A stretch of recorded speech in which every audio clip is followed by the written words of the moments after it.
जय स्वामीनारायण विद्यार्थी मित्रों, computer programming GTU question answer series day 12 હું આપનું હાર્દિક સ્વાગત કરું છું। હવે આજે આપણે એક બીજો પ્રશ્ન જોવાનો છે કે ભાઈ જો તમને એવું પૂછાય કે ભાઈ એક્સપ્લેન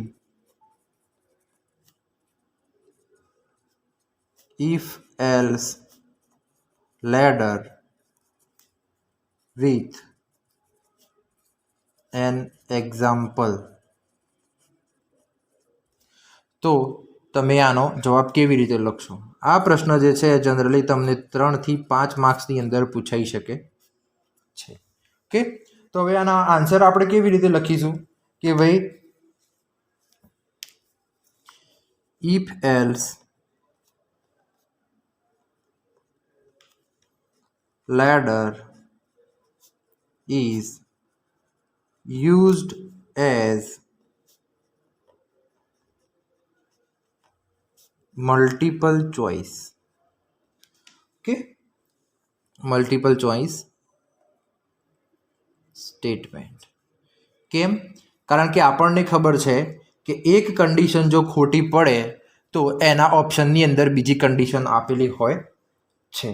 ઓકે, એટલે કે આનો મતલબ શું થાય છે કે એક કન્ડિશન ખોટી હોય તો બીજી ચેક થશે, બીજી ખોટી હોય તો ત્રીજી ચેક થશે, ત્રીજી હોય તો ચોથી, એવી રીતે જે છે એ છેલ્લે ડિફોલ્ટ ના આવે ત્યાં સુધી ચેક થયા કરશે। ઓકે, એટલે કે આપણે એનું સિન્ટેક્સ જો લખીએ તો સિન્ટેક્સ કેવી રીતે બનશે તો કે ઇફ પછી આવશે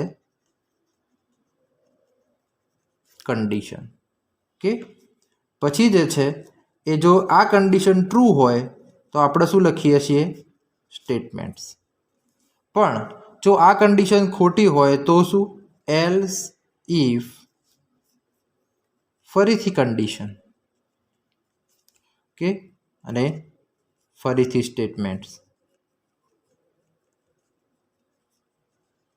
મતલબ કે જ્યાં સુધી તમારે કન્ડિશન આવી રીતે લખવી હોય ત્યાં સુધી લખવાની અને છેલ્લે એક એલ્સ કરી અને આપણું એક જે છે એ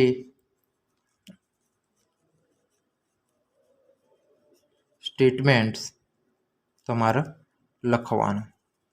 એટલે કે આ રીતે જે છે એ એની સિન્ટેક્સ જે છે એ છે। હવે સિન્ટેક્સ લખ્યા પછી શું કરવાનું તો કે એનું તમારે ફ્લોચાર્ટ ડ્રો કરવાનું। તો ચલો આપણે જોઈએ હવે એનો ફ્લોચાર્ટ કેવી રીતે ડ્રો થાય। હવે ફ્લોચાર્ટની અંદર જોવા જઈએ તો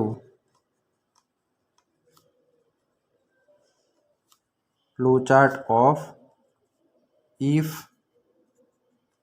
એલ્સ લેડર।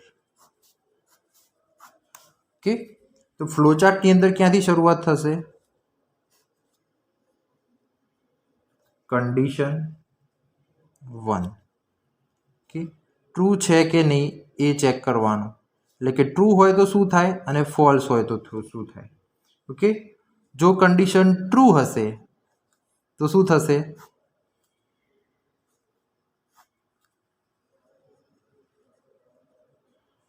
સ્ટેટમેન્ટ્સ એક્ઝિક્યુટ થશે। અને જો કન્ડિશન ફોલ્સ હશે તો શું થશે? બીજી કન્ડિશન ચેક કરવા જશે।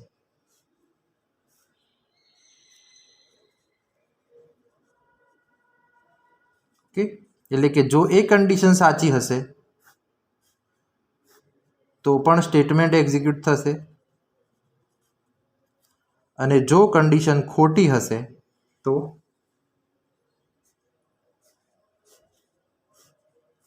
નવી કન્ડિશન જે છે એ ચેક થશે। Okay, same procedure.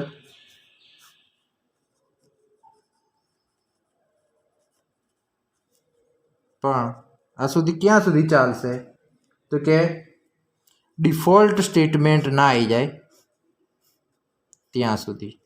ઓકે, એટલે કે આ કન્ડિશન જો ખોટી હોય તો શું થશે?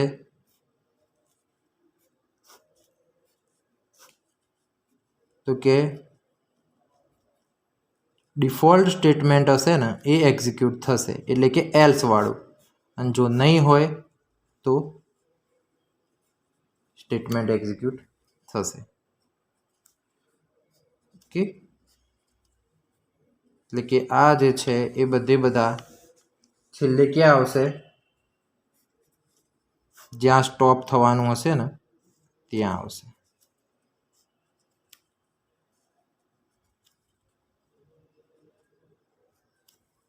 ઓકે, એટલે કે આ રીતે એનો ફ્લો ચાર્ટ બનશે કે જો કન્ડિશન સાચી હોય તો સ્ટેટમેન્ટ એક્ઝિક્યુટ થાય, ખોટી હોય તો કન્ડિશન ચેક થાય. એવી જ રીતે જો સાચી હોય તો સ્ટેટમેન્ટ એક્ઝિક્યુટ થાય, ખોટી હોય તો કન્ડિશન ચેક થાય. એમ કરતાં છેલ્લે ડિફોલ્ટ સ્ટેટમેન્ટ આવે નહીં ત્યાં સુધી બધી કન્ડિશન ચેક થાય. જો કન્ડિશન સાચી હોય તો પર્ટિક્યુલર સ્ટેટમેન્ટ એક્ઝિક્યુટ થશે, ખોટી હોય તો છેલ્લે પછી ડિફોલ્ટ સ્ટેટમેન્ટ જે છે એ ડિફોલ્ટ સ્ટેટમેન્ટ એક્ઝિક્યુટ થશે. એટલે કે આ રીતે જે છે એ તમારે એનો ફ્લોચાર્ટ ડ્રો કરવાનો અને પછી જે છે એ તમારે એનું એક્ઝામ્પલ લખવાનું. તો ચલો આપણે એનો એક એક્ઝામ્પલ જોઈ લઈએ.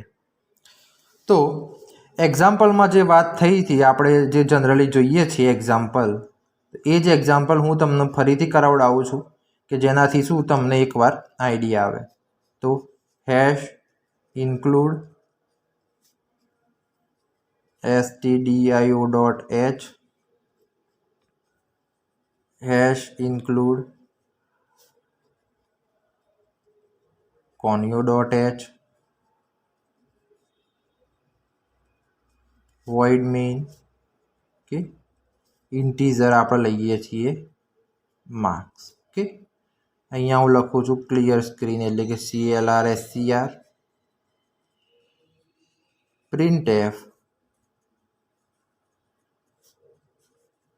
enter your marks. Okay, then scanf %d ampersand marks. હવે આપણે શું લખીએ છીએ કે if marks greater equal to 80 and marks less than equal to 100 તો આપણે શું લખીશું? printf A grade. Okay, else if જો marks greater than equal to 16 and marks less than 80 તો આપણે અહીંયા શું લખીશું? printf B grade. Else if marks greater equal to 35 and marks less than 60 તો આપણે શું લખીશું? printf C grade. અને એલ્સ એટલે કે આપણું default statement printf fail. Okay, અને છેલ્લે get ch અને આપણું ક્લોઝ. તો આ જે છે એ શું થયું? આપણું એક્ઝામ્પલ થયું કે જો ભાઈ એના 80થી 100ની વચ્ચે માર્ક્સ હોય તો A ગ્રેડ પ્રિન્ટ થાય, 60થી 80ની વચ્ચે માર્ક્સ હોય તો B ગ્રેડ પ્રિન્ટ થાય, 35થી 60 વચ્ચે હોય તો C ગ્રેડ થાય, અને જો 35થી 60 વચ્ચે ના હોય તો છેલ્લે શું થાય? ફેલ થાય. તો હવે એનું આઉટપુટ શું આવશે? આઉટપુટમાં શું આવે તો કે એન્ટર યોર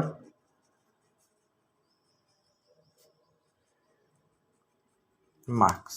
સપોઝ કે એણે માર્ક્સ એન્ટર કરાવડાયા 45 તો અહીંયા શું લખેલું આવશે? C grade. ઓકે, હંમેશા યાદ રાખવાનું કે જે કંઈ પણ તમે એક્ઝામ્પલ લખો છો તો એ એક્ઝામ્પલના નીચે જે છે એ તમારે એનું આઉટપુટ લખવું કમ્પલસરી છે. જો તમે એનું આઉટપુટ કમ્પલસરી લખતા નથી તે વખતે તમારો માર્ક્સ જે છે એ કપાઈ જશે. અહીંયા ખાસ જુઓ કે આપણે ઇન્ટીઝરની અંદર માર્ક્સ લીધું છે, એ જ એની અંદર આપણે અહીંયા મેસેજ પ્રિન્ટ કરાવડાયા છે પ્રિન્ટએફથી. પછી માર્ક્સની વેલ્યુ જે છે એને આપણે સ્કેન કરાવડાવીએ છીએ. અહીંયા %d લીધું છે કારણ કે અહીંયા ઇન્ટીઝર છે. ઓકે, અને છેલ્લે આપણે આ કન્ડિશન મૂકી છે.